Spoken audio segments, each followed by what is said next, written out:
أعوذ بالله من الشيطان الرجيم.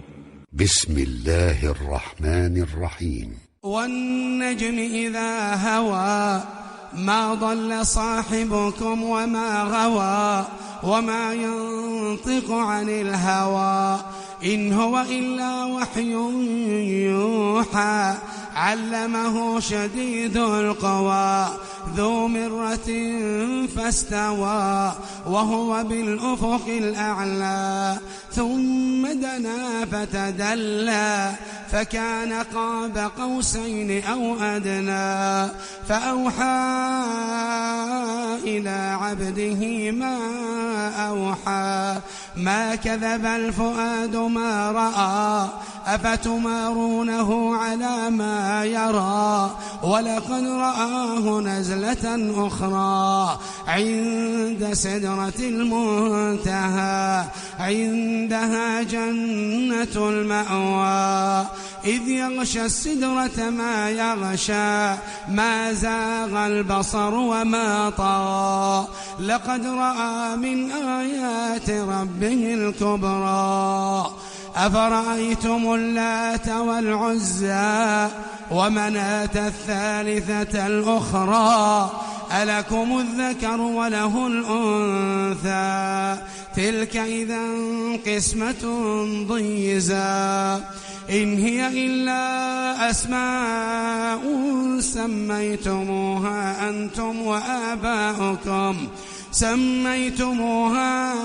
أنتم وآباؤكم ما أنزل الله بها من سلطان إن يتبعون إلا الظن وما تهوى الأنفس ولقد جاءهم من ربهم الهدى أم للإنسان ما تمنى فلله الآخرة والأولى وكم من ملك في السماوات لا تغني شفاعتهم شيئا إلا من بعد أن يأذن الله لمن يشاء ويرضى إن الذين لا يؤمنون بالآخرة ليسمون الملائكة تسمية الأنثى وما لهم به من علم إن يتبعون إلا الظن وإن الظن لا يغني من الحق شيئا فأعرض عمن تولى عن ذكرنا ولم يرد إلا الحياة الدنيا ذلك مبلغهم من العلم إن ربك هو أعلم بمن ضل عن سبيله وهو أعلم بمن اهتدى ولله ما في السماوات وما في الأرض ليجزي الذين أساءوا بما عملوا ويجزي الذين أحسنوا بالحسنى الذين يجتنبون كبائر الإثم والفواحش إلا اللمم إن ربك واسع المغفرة هو أعلم بكم إذ أنشأكم من الأرض وإذ أنتم أجنة في بطون أمهاتكم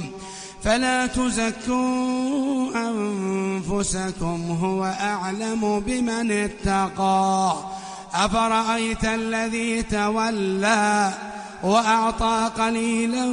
وأكدى أعنده علم الغيب فهو يرى أم لم ينبأ بما في صحف موسى وإبراهيم الذي وفى ألا تزر وازرة وزر أخرى وأن ليس للإنسان إلا ما سعى وأن سعيه سوف يرى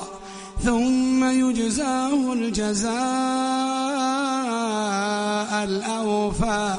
وأن إلى ربك المنتهى وأنه هو أضحك وأبكى وأنه هو أمات وأحيا وأنه خلق الزوجين الذكر والأنثى من نطفة إذا تمنى وأن عليه النشأة الأخرى وأنه هو أغنى وأقنى وأنه هو رب الشعرى وأنه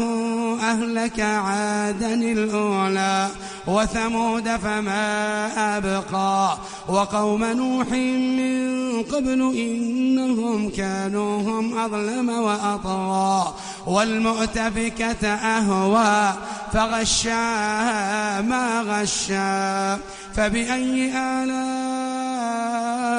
ربك تتمارى هذا نذير من النذر الأولى أزفت الآزفة ليس لها من دون الله كاشفة أفمن هذا الحديث تعجبون وتضحكون ولا تبكون وأنتم سامدون فاسجدوا لله واعبدوا.